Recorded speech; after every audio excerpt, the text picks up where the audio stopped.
Bienvenue sur ma chaîne et bonjour à tous. Aujourd'hui, nous allons examiner ensemble les différents types de lumière, leurs avantages et leurs inconvénients. Les plantes sont programmées génétiquement pour répondre aux différents spectres qu'apporte le soleil. Mère Nature a créé une perfection lumineuse que les ingénieurs n'ont pas encore été capables de réaliser avec la lumière artificielle. Cependant, nous pouvons quand même arriver avec de bons résultats avec les lampes. Voici les différents types de lampes que nous pouvons utiliser à l'intérieur. Nous avons premièrement les lampes à décharge à haute densité, qui sont les plus couramment appelées HPS. Les HPS sont les lampes les plus fréquemment utilisées dans les serres commerciales. Lorsque nous observons une serre illuminée d'une puissante lumière jaune-orange, ceux-ci sont alors des lampes HPS qui sont utilisées. Par contre, ce sont des lampes qui émettent énormément de chaleur et qui consomment beaucoup d'électricité. Ce sont alors des lampes qui ont besoin d'un environnement où certains systèmes sont en place pour régulariser la température. Le spectre jaune-orange qui est dégagé par la lumière HPS est environ de 2200 Kelvin. C'est l'unité pour classifier les différents spectres de lumière. 2200 Kelvin est l'idéal pour des plantes en floraison. La durée de vie d'une lumière HPS est d'environ 1 à 2 ans, mais il est préférable de changer le bulbe de lumière régulièrement car il s'affaiblit avec le temps. Pour un fonctionnement optimal, je le changerai tous les 8 mois. Après, nous avons les lampes d'halogène métallique. Les métals halides, aussi appelés, sont très comparables aux HPS pour leur intensité et leur puissance. Elles dégagent beaucoup de chaleur et consomment beaucoup d'électricité, tout comme la HPS. La différence est qu'elle émet un spectre de lumière complètement différent.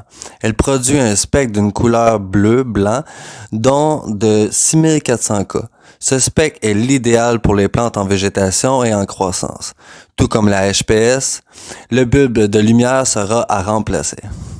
Ensuite, il y a les lampes fluorescentes compactes couramment appelées les CFL.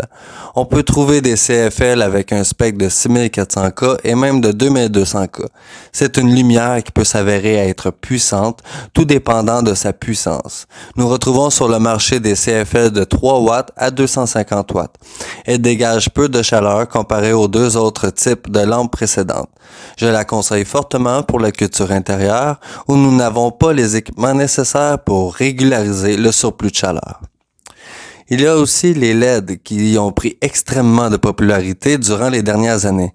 Les LED sont des lumières composées de plusieurs diodes qui créent de la lumière.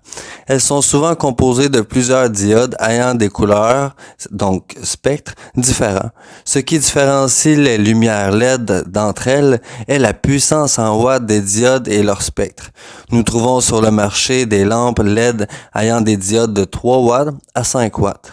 Plus haut le wattage, plus puissante votre lumière sera. Ce sont des lampes qui créent peu de chaleur et qui consomment beaucoup moins d'électricité que la HPS et la métal halide. Je la recommande fortement pour la culture intérieure. Finalement, nous avons les tubes fluorescents couramment appelés des néons. Elles sont selon moi les lampes par excellence pour les semis, les jeunes pousses, les boutures et même les plantes en végétation. Elles se trouvent aussi dans différents spectres de lumière. Rappelons-nous que le spectre idéal pour la végétation est de 6400 K et de 2200 K pour la floraison. Elles dégagent peu de chaleur et produisent un bon éclairage lorsque nous en combinons quelques-unes ensemble. Pour conclure, souvenons-nous des HPS et des métals halides comme des lampes de puissance qui donnent de bons résultats mais qui émettent beaucoup de chaleur. Nous avons les fluorescents compacts qui offrent une bonne alternative entre puissance et chaleur. Les LED peuvent être un bon investissement pour une lampe offrant un spectre complet et une faible consommation d'électricité comparée aux lampes de puissance. Par contre, les tubes fluorescents restent, pour moi, le meilleur type de lumière pour commencer le jardin. En espérant vous avoir éclairé davantage sur ce sujet, je vous souhaite de passer une merveilleuse journée. On se voit bientôt dans un autre sujet aussi intéressant. Abonnez-vous et faites-moi part de vos commentaires ou questions. À bientôt les amis!